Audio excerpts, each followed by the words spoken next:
over to you for your remarks, sir. Good afternoon, Honorable Minister, sir, Barrister Chief Yeso Wike, Mr. Project. Good afternoon, Minister of State, Dr. Maria Mahmood.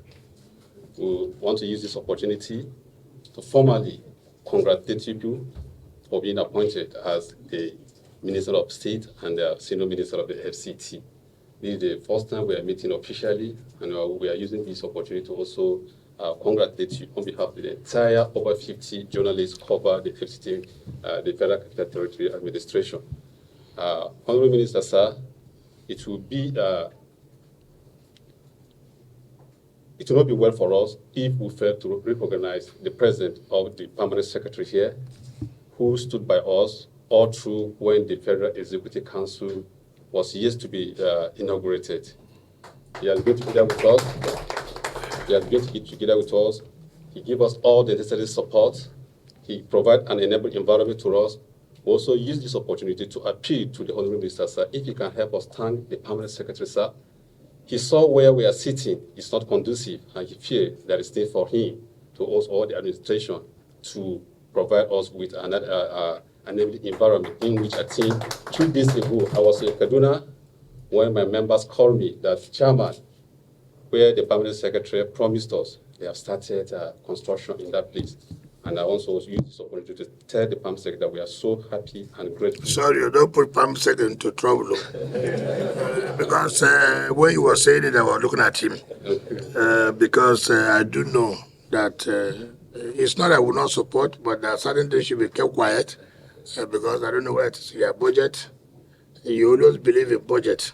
And 2, I know that funds they were not supposed to be spent on any capital project. That's why I said don't put him to more trouble. But Fred, there are things we should do and we'll keep quiet. We shouldn't bring it to the public so that it will not be say he was spending the money. Because this public something before you know now, the president will say, come, my friend, you are spending money when I've said nothing should be just I felt I should let you know that. Honorable Minister, we appreciate that input.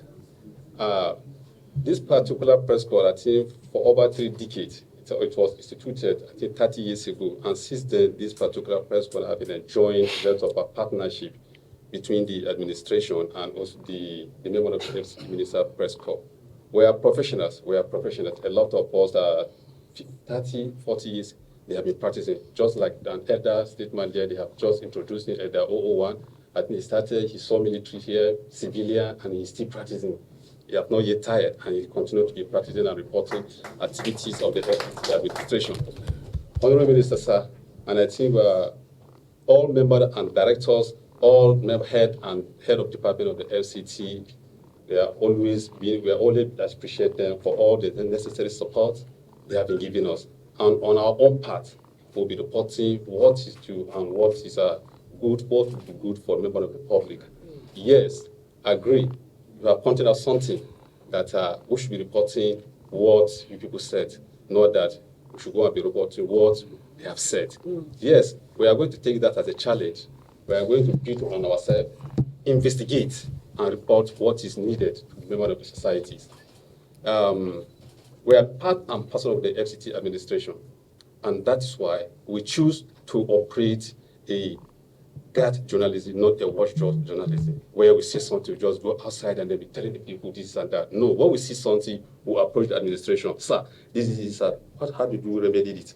It is what the administration tell us and we then publish or say to the members of the societies by giving them accurate report of what we are supposed to give, not by bashing or reporting unnecessary information to the public. We will continue to do that. We will continue to do that. We will work on ourselves and we will continue to take advices.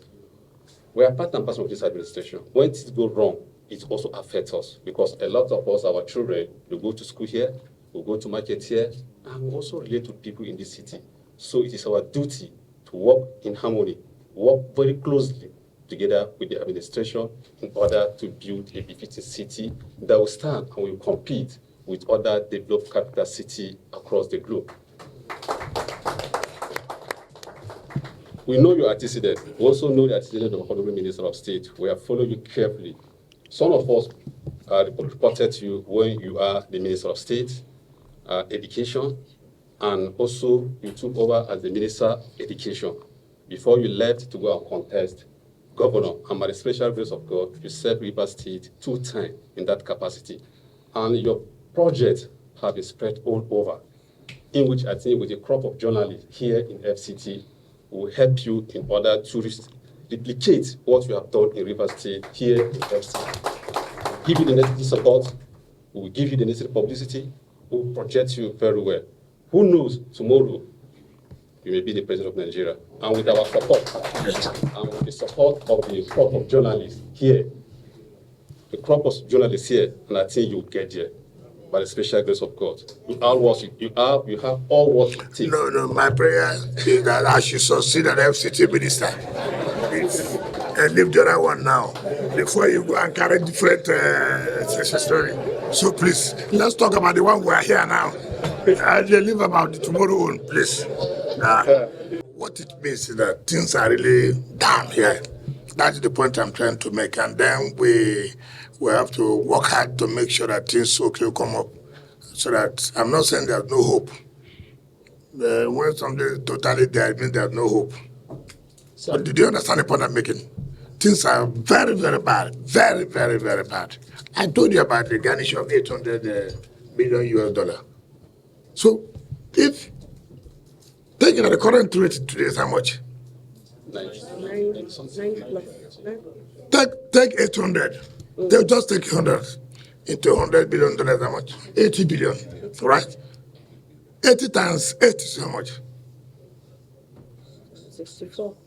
3 something. 600 something billion. Where will you get the money from?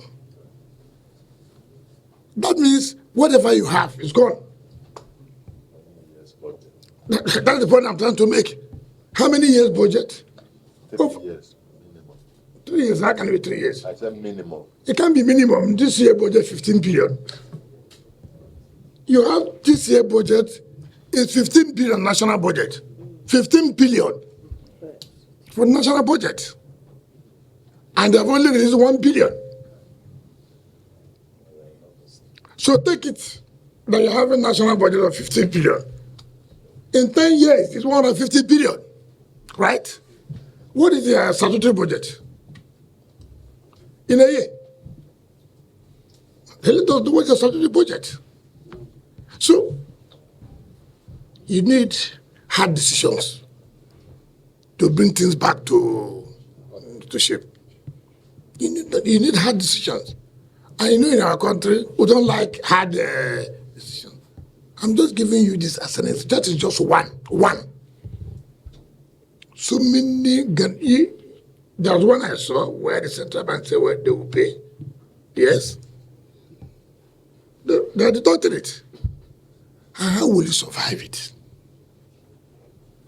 So many things have to be done to put the system back.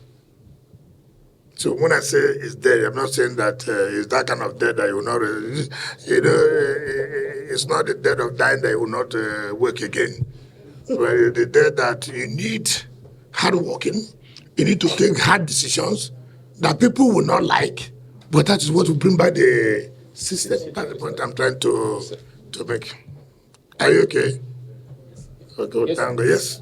Because it's not press conference, that's why we intended to keep quiet. But however, when we are writing our story, we find it difficult because we know the enormity of debt in it. Since you came, have you been able to put debt onto both foreign and local contractors? To you, the total? Yeah, so that's what we're working on. And in fact, we're meeting after my press briefing. Even the projects, if I tell you the debt in terms of projects, it's over $1 trillion. How do you survive it? So you have to come to reality. We have to identify projects in terms of priority. What can we do now to complete these projects? And how do we structure the funding, right? We cannot carry every project. It's not possible. You will collapse. Carrying every project means that there's no project that will go on. So we are meeting this afternoon to see, because we are meeting with some of the contractors tomorrow by 10 to agree with them how we are structuring the payments so that work can go on. And then this contractor is 1 year, is 6 months, and then we'll structure the payment. How we are going to do. In fact, because there's no national budget, as it were, we are going to see how we are going to tie ourselves to the internal IGR, to tie our projects to the IGR. That's what we intend to do, which has not been the case before. So I've changed the pattern that we must tie our projects to our IGR. No more expending money on IGR daily basis, no. That has stopped. Our IGR will be to the end of the month. We know how much do we have. We are getting so know how much of money. Therefore, contract away. You'll be taking 1 billion. Contract B. You'll be taking 500 million. Contract C. So you now know that the work will be going on. Money is dropping to the account. That is the only way you can survive. You have to forget it. You can survive it. No project will go on. Not one. The president has given us a mandate that he wants to ride on the metro line. What do you do? I hope. I've signed it yesterday. You know, you see and also do one kind of things I don't like. They will keep it at its next 1 week. If that money is not paid on Thursday, you'll be trouble. No, but you see, part of the problem is their system. Bureaucracy, unnecessary bureaucracy. President cannot give me a matching order, and then I come here, then you say, oh, I've signed it since yesterday, pay them their money tomorrow. Do you hear what I said? If you don't pay them their money, you'll be into trouble. I don't know where you come from. It's not my business. You have to pay. You have to pay. So these are the kind of things that we're doing.